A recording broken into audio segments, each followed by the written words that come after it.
Hi, I'm Mark Beckwith, and I want to orient you a bit to our upcoming Diocesan Convention, Stories from the Journey, which will take place in Parsippany on January 26th and 27th.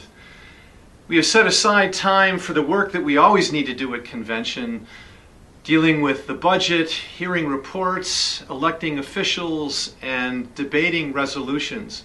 But around that time, we will be focusing on stories.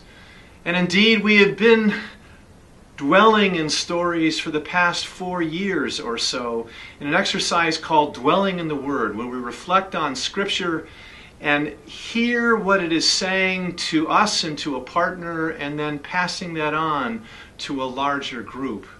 As we have been doing that practice, I have discovered for myself that the stories of Scripture serve as catalysts for my own stories. Stories from my life which may have not seemed so important, but as I reflect on them, they have a strong impact in shaping me who I am. As a diocese, we've been trying to join God and to see where else God is working. I've discovered that as I reflect on some of the stories in my past, that God is working in those stories.